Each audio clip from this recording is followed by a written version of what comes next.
મિત્રો, આજે આપણે વાત કરવી છે સિદ્ધરાજ જયસિંહ, મહેંદી રંગ લાગ્યો, ભાગ ત્રીજો।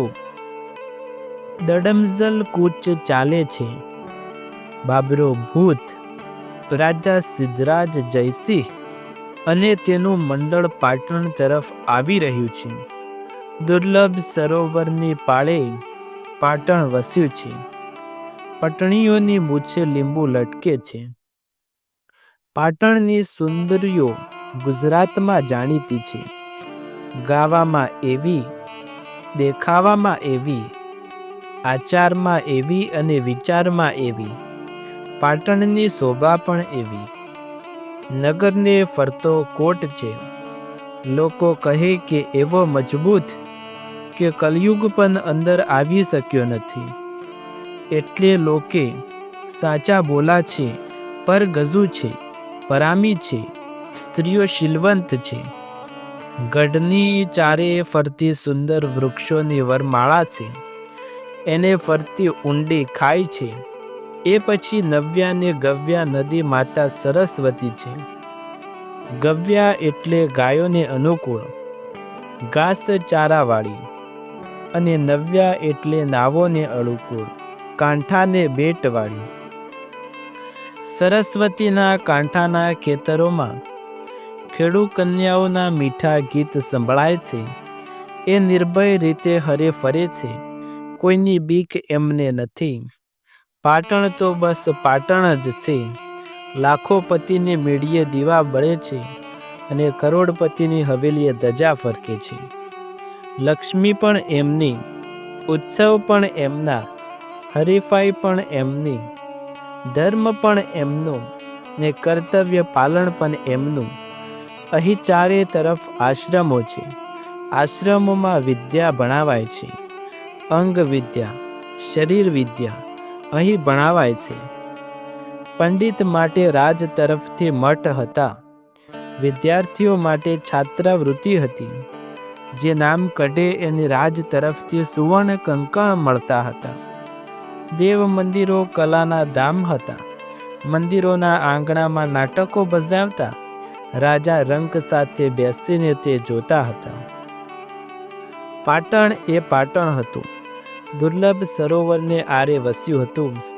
વહેલી સવારે સમાચાર આવ્યા હતા કે રાજા જયસિંહ બાથમાં બાબરા ભૂતને હરાવ્યો છે, વશ કરીને સાથે લઈને આવે છે। આ સમાચાર પવનની જેમ પ્રસરી ગયા। ઘેર ઘેરથી લોકો નીકળી પડ્યા। સ્ત્રીઓ હાર ગૂંથવામાં ને આંગણામાં રંગોળી પૂરવામાં પડી। રાજમહેલના દરવાજે ચોઘડિયા વાગી રહ્યા હતા। રાણી માતા નળદેવીના હૈયામાં હરખ માતો ન હતો। દીકરાના પરાક્રમ સાંભળી એ ફૂલ્યા સમાતા ન હતા।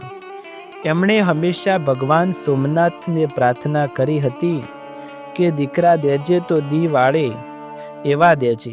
ભગવાને પોતાની અરજ સાંભળી એમ એમને લાગ્યું। શુરા સરદારોને સામંતો ઘોડે ચડીને પોતાના નવજુવાન રાજાના સૌમ્યને નીકળ્યા હતા। પાટણના રાજમાર્ગો પરને ચોખટામાં ભારે ભીડ એકઠી થઈ હતી। રાજાની સવારીને આવવાને હજી થોડી વાર હતી। લોકો ફરતા હતા ને ટોળ ટપ્પા મારતા હતા। એવામાં એક ભાટ જેવાએ આવીને કવિત લલકારતા કહ્યું, અરે મહેંદી રંગ લાગ્યો વાહ, અણહિલવાડના રંગ વાહ સિદ્ધરાજ જયસંગ। લોકો ભાટની આજુબાજુ એકઠા થઈ ગયા ને બોલ્યા, અરે બંબભાટ શાનો મહેંદી રંગ લાગ્યો? બંબભાટ ઊભા રહ્યા ને બોલ્યા, મહેંદી એવી છે વાવો આજ ઉગે 12 વર્ષે અને એનો રંગ લાગે 100 વર્ષે। લોકો કહે, ભાટજી તમારી વાત અમને સમજાતી નહીં। ભાટ કહે, સમજાશે, હવે સમજાશે।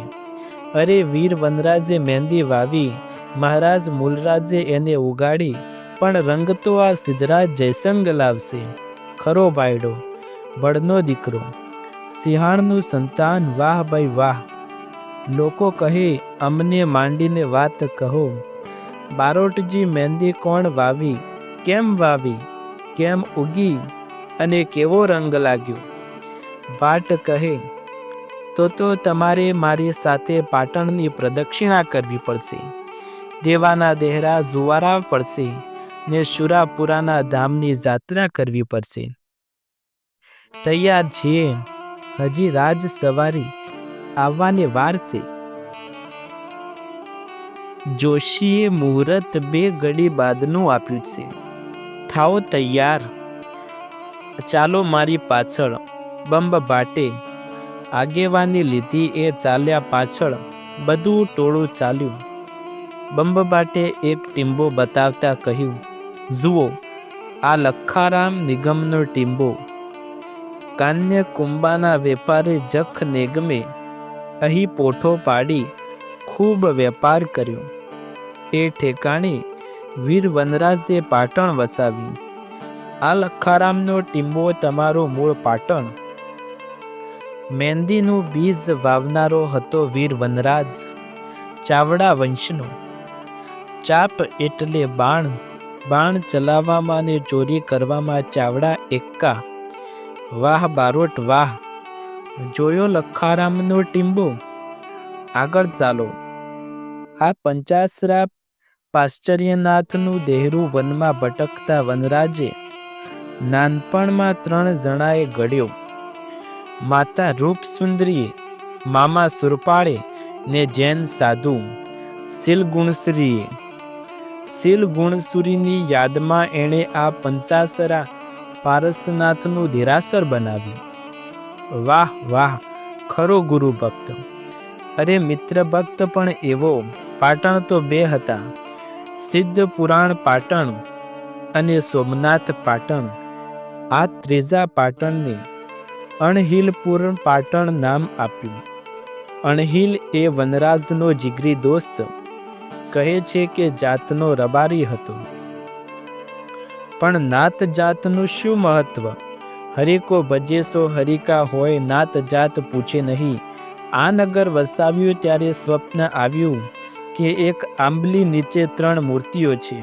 ખોદ્યું તો 3 મૂર્તિઓ મળી આવી. એક પરમ માહેશ્વરીની, એક પરમ અરિહંતની, પાર્શ્વનાથની ને એક પરમ દેવી અંબિકાની. ત્યારથી ધર્મની ત્રિવેણી અહીં વહેતી થઈ. હવે ચાલો આગળ. થોડો લીખ્યો ઝાંઝો કરી વાંચજો. નગરજનો તો બંબાભાટની પાછળ ચાલ્યા. એમને ખૂબ રસ આવ્યો હતો. એક મંદિર બતાવતા બંબાભાટે કહ્યું, આ યોગેશ્વરીનું મંદિર મહારાજા યોગીરાજે બંધાવેલું. યોગરાજ વનરાજ ચાવડાના વારસ. આ વખતે કેટલાક વેપારીઓના વહાણ પ્રભાસ બંદરે તણાઈ આવ્યા. ચાવડા મૂળ તો દરિયાએ લૂંટારા. વનરાજે ઘણા સુધાર્યા હતા. પથ્થરમાંથી માણસ ઘડાયા હતા, પણ લોહીમાં ચોરીનો અંશ બાકી હતો. યોગરાજના કુંવર ક્ષેમરાજે વહાણ લૂંટ્યા. લૂંટાયેલ વેપારીઓ રાજ દરબારમાં ફરિયાદે આવ્યા. રાજા યોગરાજે તપાસ કરી. ક્ષેમરાજ ગુનેગાર ઠર્યો. એને સજા કરી. પ્રજા આડી પડી, કહે કે કાયદો પ્રજા માટે હોય. યોગરાજ કહે કે જે કાયદા કરે એણે કાયદા પહેલા પાળવા ઘટે. આખરે આ મહાન રાજાએ પોતે પોતાની જાત પર સજા ખમી લીધી. ચિતા ખડકાવી એ રાજા બળી મૂયો. એનું આ સ્મૃતિ મંદિર છે. વાહ યોગરાજ વાહ! ત્યાગ આનું નામ, આપ ભોગ આનું નામ. જન્મદિનીએ પોકાર કર્યો. બંબભાટ આગળ વધ્યા ને એક મંદિર પાસે આવીને ઊભા રહ્યા અને બોલ્યા, આ મૂળરાજ વસહિકા મૂળરાજ સોલંકીનું બંધાવેલું છે. વનરાજ પછી ચાવડા વંશના 6 રાજા થયા. છેલ્લો રાજા સામંતસિંહ દારૂડિયો. દારૂમાં દ્વારકા ડોલી તો સામંતસિંહ કોણ? મૂળરાજ એનો ભાણેજ. ભાણેજને રોજ દારૂના નશામાં પાટણની ગાદીએ બેસાડેલો અને દારૂ ઉતરી જાય એટલે અડબોથ મારીને હેઠે ઉતારી નાખી. આખરે મૂળરાજે મામાને હણી ગાદી લીધી. મૂળરાજ પ્રતાપી, ભારે ધનવીર, ભારે શૂરવીર, ભારે ભારે. વાહ ગઢવી વાહ! તમે તો પાટણને પાટણના રાજાઓનો ઇતિહાસ કહેવા માંડ્યા છો. ખરેખર મહેંદી રંગ લાગ્યો. હજુ રંગને વાર છે. બંબબાટ રંગમાં આવી ગયા. એ બોલ્યા, મહેંદી વાવી વનરાજે એને ઉગાડી આ મૂળરાજે. મૂળરાજ ખૂબ દેશો જીત્યા. એ સોમનાથ દેવનો ભક્ત હતા. સોમનાથના યાત્રાળુએ ગૃહરૂપી નામનો સોરઠનો રાજા હેરાન કરતો હતો. એને કચ્છની મદદ હતી. આ બધાને મૂળરાજે હરાવ્યા. કચ્છને સોરઠ કબજે કર્યો. પછી લાટને જીત્યું. છેલ્લે એણે રુદ્રમાળ બંધાવ્યો. વિદ્યા માટે બંગાળમાંથી ને કનોજમાંથી બ્રાહ્મણોને બોલાવી વસાવ્યા. પાછળની જિંદગીમાં એ તપસ્વી બન્યો. અહીં તો રાજા એ જોગી ને જોગી એ રાજા, એવું જ છે. બંબબાટ જોશમાં આવી ગયા હતા. એમણે કહેવા માંડ્યું, મૂળરાજ પછી ચોથી પેઢીએ ભીમદેવ ગાદીએ આવ્યો. એણે સારો બંદોબસ્ત કર્યો. આ વખતે ગઝનીનો સુલતાન ચડી આવ્યો. સોમનાથ પાટણ ભાગ્યું. બધું રમણ ભમણ કરી નાખ્યું. મોટી લૂંટ લઈને પાછો ફર્યો. ફરી ભીમદેવ ગાદી પર આવ્યો. આ વખતે આબુના પરમાર રાજાએ ચડાઈ કરી. ભીમદેવના સેનાપતિ વિમલ શાહે એને હરાવ્યો. ગુજરાતનો ખંડિયો કર્યો. પરમાર રાજાએ ચિત્રકૂટ નામનું શિખર ભેટ આપ્યું. વિમલ શાહે ત્યાં ડેરા બાંધ્યા. એ દેલવાડાના ડેરા જોયા ન હોય તો જોઈ લાવજો. હાલો આગળ. બંબબાટ આગળ વધ્યા. ત્રિપુર પ્રસાદ નામના મંદિર પાસે આવીને ઊભા રહ્યા ને બોલ્યા, ભીમદેવને મૂળરાજ નામનો કુંવર. મૂળરાજ ભારે પ્રજાપ્રેમી. ગુજરાતના દુકાળ પડ્યો. ખેડૂતો માથે ત્રાસ વર્તવ્યો. ખેડૂતોનું દુઃખ રાજકુંવરથી જોયું ન ગયું. મૂળરાજ કુંવરે ઘોડાની કળાથી પિતાને ખુશ કર્યા. પિતાએ મન ચાહે તે માંગવા કહ્યું. મૂળરાજે ખેડૂતોનો ભાગ માફ કરવા કહ્યું. કહે છે કે મીઠા રાજાને મીઠો નગરો લાગી. આ પછી કુંવર મૂળરાજ નાની વયમાં મરી ગયો. બીજે વર્ષે વરસાદ સારો થયો. ખૂબ પાક ઉતર્યો. ખેડૂતો 2 વર્ષનો રાજભાગ લઈને આવ્યા. ભીમદેવે ન લીધો. આખરે એ ધનથી ભલા મૂળરાજની યાદમાં શિવનું આ દેરું બંધાવ્યું. એનું નામ ત્રિપુરશ પ્રસાદ અને આ કર્ણમેરુ પ્રાસદ છે. બંબબાટે વાતમાં ઝડપ કરી. ભીમદેવને બીજા 2 દીકરા હતા, ખેમરાજ અને કરણ. ખેમરાજ ભગવાનનો માણસ હતો. એણે રાજ લેવાની ના પાડી. પ્રભુ ભક્તિમાં જીવન ગાળ્યું. આ પછી કરણદેવ ગાદીએ આવ્યો. કરણદેવે ભીલ કોળીનો ત્રાસ ટાળ્યો. કર્ણાવતી નગરી વસાવી. કરણદેવ મિનલ નામની દક્ષિણા રાજકુંવરી સાથે પરણ્યો. મિનલ દક્ષિણા દેશના કર્ણાટક રાજા જયકેશીના પુત્રી, ભારે ચતુર, ભણેલા અને મહત્વકાંક્ષી. આ મિનલ દેવીની પેટે જયસિંહનો જન્મ થયો. કુંવર નાનો હતો અને કરણદેવ ગુજરી ગયા. મિનલ દેવી રાજકાજ ચલાવવા લાગ્યા. હવે પુત્ર જયસિંહ યોગ્ય ઉંમરનો થતા તેને ગાદી આપી દીધી. નવો રાજા પોતાના પ્રદેશમાં તોરણ બાંધવા નીકળ્યો. એ રીતે રાજના ગામોનો પરિચય થાય છે. અને હવે મહેંદીનો રંગ લાગ્યો. આ સગરા જસંગમાં આવતી વહુને બેસતો રાજ. પહેલે પગલે એણે નામ અમર કર્યું, એટલે કે બાબરો જીત્યો. બોલો બર્બર જીષ્ણુ સિદ્ધરાજની જય. બંબબાટે વાત અટકાવી. રાજમાતા મિનલ દેવીનો હાથી રાજગટ્ટા વગાડતો નીકળ્યો. પાટણના મહામંત્રી શાંતુ મુંજાલ વગેરે પાછળ હતા. એ જ વખતે સામેથી જુવાન રાજા ઘોડે ખેલવતો આવી પહોંચ્યો. સવારના આબમાં સૂરજ શોભે એમ એ શોભતો હતો. એની પાછળ પડસાયની જેમ બાબરો પગપાળા ચાલતો હતો. પાછળ સરદારોને સૈનિક.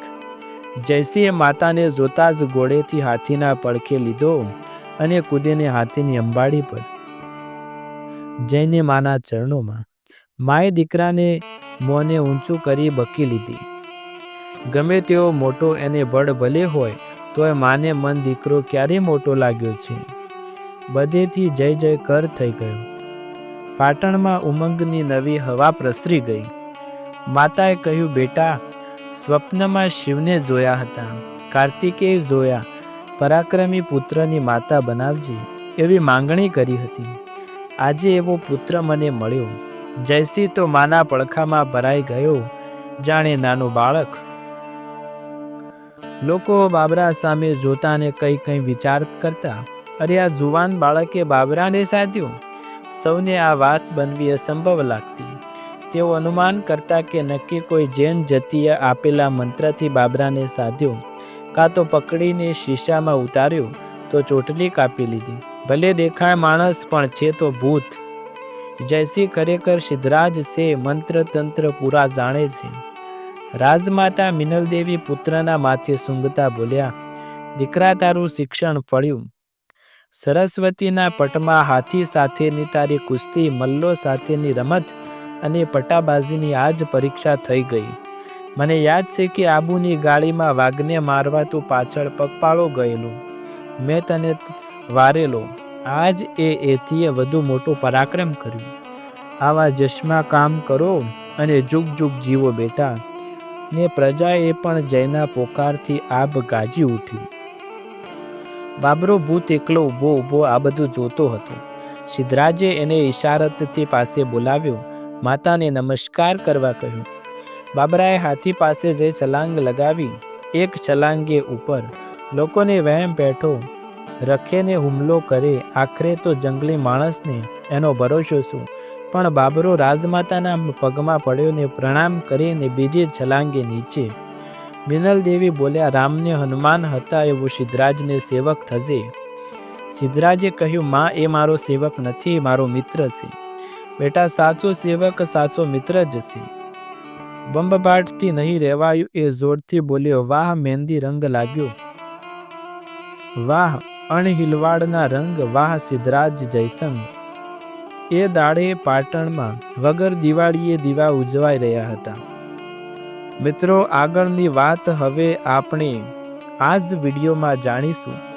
તો વિડીયોને લાઈક કરી વધારેથી વધારે શેર કરો અને આવો આપણે બીજા પ્રકરણ તરફ ચાલીએ, એટલે કે સિદ્ધરાજ જયસિંહના જીવનની કથાનો ભાગ ચોથો. મામો માર્યો. સિદ્ધરાજ જયસિંહ. રાજા સિદ્ધરાજ તો રાજકાજમાં પડી ગયા છે. ખાવું પછી પીવું પછી પહેલું રાજકાજ. આજ હાથીઓની સેનાની પરીક્ષા લે છે, કાલે અશ્વ સેનાની ખબર લેશે. આજ ખજાનો તપાસે છે તો કાલે કચેરીમાં ફરે છે. દિવસે આરામનું નામ લેતા નથી, રાતે અડધી રાત પહેલા ઊંઘવું હરામ. મહામંત્રી શાંતુ સામે બેઠા છે. બાપ દાદાના વારાના મંત્રી છે, ભારે વિશ્વાસુ છે. એમના વચન પર ફૂલ મુકાય છે. મહામંત્રી વિક્રમ ચરિત્ર વાંચે છે. વાંચતા વાંચતા ડોલે છે. રાજા કહે, મંત્રીરાજ. રાજા તો વિક્રમ થયો, બાકી બધી વાતો. શાંતુ મંત્રી કહે, લોકો આપને વિક્રમનું નવું અવતાર માને છે. સિદ્ધરાજે કંઈ જવાબ ન આપ્યો. થોડી વાર એ વિચારમાં બેસી રહ્યો. પછી બોલ્યો, સારા રાજાઓ અંધાર પછેડો ઓઢી રાતે પ્રજાનું નિરીક્ષણ કરવા નીકળે છે. રામ એમ કરતા, વિક્રમ એમ કરતા, મારે પણ નીકળવું છે. પ્રજાના આચાર જોવા છે, પ્રજાના વિચાર જાણવા છે, પ્રજાના સુખ જાતે જોવા છે, પ્રજાના દુઃખ જાતે નિહાળવા છે. મારી પ્રજાની હું ખબર ન લઉં તો કોણ લે? એવામાં કામોમાં મંત્રી, પછી સેનાપતિ, પછી પહેલો રાજા. શાંતુ મંત્રી કહે, બહુ સારી વાત છે, અબગડી નીકળીએ. રાત જામી. રાજા અને મંત્રી બહાર નીકળ્યા. શેરી, હાટ, ગલી, હવેલીઓ જોતા ને વટાવતા આગળ વધ્યા. જતા જતા એક ઘરના આંગણામાં થોભ્યા. ઘરની બહાર ભીડ જામી હતી. ઘરમાં કોઈ માંદું હતું. સગાવાલા બેઠા હતા. એક જુવાન સ્ત્રી ખૂણામાં બેઠી બેઠી રડતી હતી. રડે તે કેવું, આકાશ કાણું કરી દે, પથ્થરને રોવું આવે. સિદ્ધરાજ નજીક ગયો. થોડી વાર બારણે ઊભો રહ્યો. પછી એણે પૂછ્યું, શું છે, કોઈ માંદું છે? ઘરના વડીલે જવાબ આપ્યો, હા ભાઈ, 25 વર્ષનો જુવાન જોધ દીકરો, 6 મહિના પરણે થયા, ન જાણે કેવો રોગ લાગ્યો છે, તે કોઈ સારા વૈદ્યને બતાવે ને. સિદ્ધરાજ કહ્યું, પાટણમાં એક જ વૈદ, બાકી બધા ઊંટ વૈદ. તે એને બોલાવું. શું નામ એનું? લીલો વૈદ. પણ એ બોલાવે ક્યાં આવે છે? રાજમહેલ સિવાય બીજે નહીં જવાનું. એણે નીમ લીધું છે ભાઈ. આ તો શેરડી પાછળ એરંડી સુકાણી છે. ટોળામાંના એક માણસે કહ્યું. એમ કેમ? શું રાજમહેલમાં જ માણસ રહે છે, બીજે મળા રહે છે? વૈદનો ધર્મ તો રાયરંકની સમાન ભાવે સેવા કરવાનું છે. સિદ્ધરાજે કહ્યું, વાત સાચી છે, પણ એમાં વેદનો વાંક નથી. તો કોનો વાંક છે? ઘરના એક ગરડાએ આ ટકટકથી કંટાળીને કહ્યું, ભાઈ હવે તું તારે રસ્તે જાને. મોટા પર દુઃખ ભંજન વિક્રમ ન જોયો હોય તો પાડા પાડીની તારે નકામી શી પંચાત? કહો તો હું વેદને અબગડી બોલાવી લાવું. એમ કે પણ તું છે કોણ? ગરડા વડીલે આશાભરી રીતે પૂછ્યું. હું સિદ્ધરાજનો મિત્ર જીવરાજ છું. બધી વાત મને કહો. ડૂબતો માણસ તણકલાને પકડે. બીમાર જુવાનના સગાએ કહ્યું, વાત ખાનગી રાખો તો કહું નહીં તો કાલે અમારું મોત આવે. પડતા પર પાટું પડે. જૈનના પરસનાથના શૈવને ભગવાન શંકરના સોગંદથી કહું છું. તમે ખુલ્લા લીધેલે કહ્યું, મારો મિત્ર કોઈના બાપની રાખે તેવો નથી. ભાઈ એ સાચું, પણ સિદ્ધરાજ તો નામનો રાજા છે. અત્યારે પાટણમાં ખરું રાજ મામાનું છે. કોણ? મામા મદનપાલ? હા, રાણી માતા ઉદયમતીના ભાઈ. રાજમાતા મિનલ કંઈ બોલી શકતા નથી ને રાજા સિદ્ધરાજ તો હજી છોકરો છે, એટલે એ ફાટ્યો છે. પાટણમાં એનો હેડકોરડો વાગે છે. અરે પણ સિદ્ધરાજ કેવો બળવાન છે. બાબરો ભૂત વશ કર્યો તોય મામો એનાથી ડરતો નથી. વનના વાઘને વશ કરવો સહેલો છે, પણ શહેરના સાપને પકડવા ભૂંડા છે.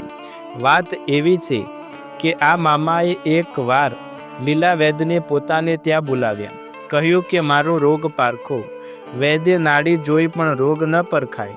મામો કહે, મારો રોગ જુદો છે. પાણીમાંથી પૈસા પેદા કરો છો, ધૂળનું ધન કરો છો, મૂળિયામાંથી સોનું રળો છો, તો લાવો સનૈયા.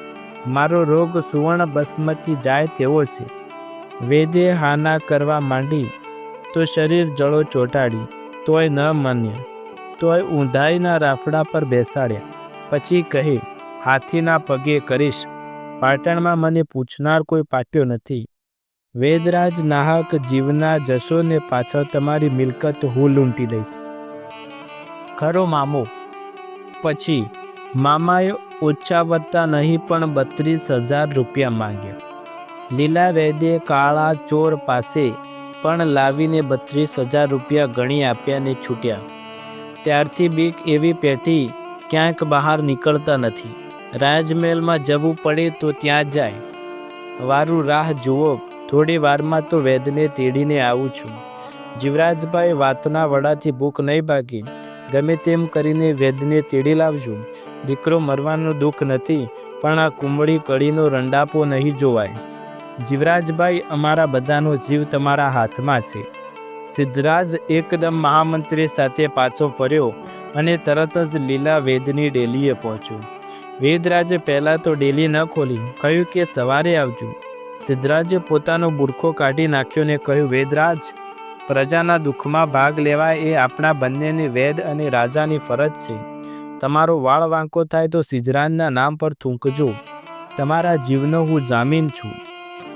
લીલા વૈદે બાબરા ભૂતની વાત સંભળાવી હતી એ હિંમત કરીને બહાર નીકળ્યા. સિદ્ધરાજ એમને તેડીને પેલાના ઘેર લઈ ગયો.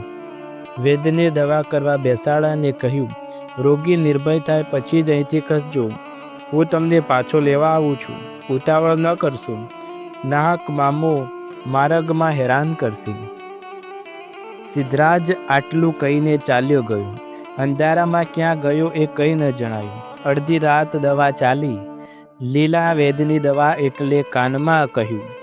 રોગી સાજો થયો, પથારીમાં બેઠો થયો. લીલા વૈદે વાતાવરણમાં કહી દીધું, મને તેડવા આવનાર બીજો કોઈ નહીં. પાટણનો નવો રાજા સિદ્ધરાજ જયસિંહ પોતે છે. ભારે પ્રજાપાલક છે, ભારે પરગજુ છે અને ભારે પરાક્રમી છે. લોક બધા કહેવા લાગ્યા, ખરેખર ભાગ્યનો બેરું છે. રાજા હો તો આવો હજો. એટલામાં સિદ્ધરાજ દોડતો આવ્યો ને બોલ્યો, વેદરાજ ચાલો, મામા મદનપાળ આખરી ઘડીએ છે, તે મરી કા જતા નથી. લીલા વેદે અંદરથી રાજી થતાં કહ્યું, નાના, રાજા અને વેદની ફરજ સમજો છો ને?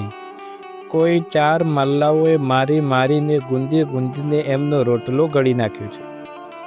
જાણું બાપ મારા, મલ્લો કુસ્તીમાં મારો જયસિંહ હાથીને હરાવે એવો ને. વેદરાજ ઊભા થયા. બધા તો પોતાના પરદુખ ભંજન રાજવીનો જય જયકાર બોલાવવા માંગતા હતા, પણ રાજાએ નાકે આંગળી મૂકીને કહ્યું, રોગી પાસે શાંતિ સારી. જુવાન સાજો થાય ને માથે પાણી નાખો ત્યારે કહેરાવજો, રાજા ભેટ મોકલશે. જીવનથી વધુ સારી ભેટ કઈ હતી હે રાજા? અમારા ચામડાના જોડા સીવડાવીને તમને પહેરાવીએ તોય ઓછું છે. ઘરના બધા માણસોએ પગમાં પડતા કહ્યું. પણ સિદ્ધરાજે જય જયકાર ગમતો ન હતો. એ તો વેદરાજ સાથે આગળ નીકળી ગયો હતો. બંને જાણતા દોડતા મામાને ઘેર પહોંચ્યા, પણ મામાનો પ્રણ પરવરી ગયો હતો. સિદ્ધરાજે મામીને ખરખરો કરતા કહ્યું, મામા સાંજે તો સાજા સારા હતા ને, એટલામાં શું થયું? મામા બીજા થવા નથી. મામી કહે, ન જાણે કેમ કોઈ 4 જણ મળવા આવ્યા હતા, ખાનગી કામ છે એમ કહી બધા ગુપ્ત ખંડમાં ગયા તે ગયા, પણ ઘણી વાર સુધી બહાર ન આવ્યા. એટલે હું અંદર ગઈ. જઈને જોઈ તો મરેલા. નથી હાથિયારનો ગા, નથી વાગ્યાની નિશાની. મૂડ માર પડ્યો લાગે છે. હર હર મામી, ગજબ થયો.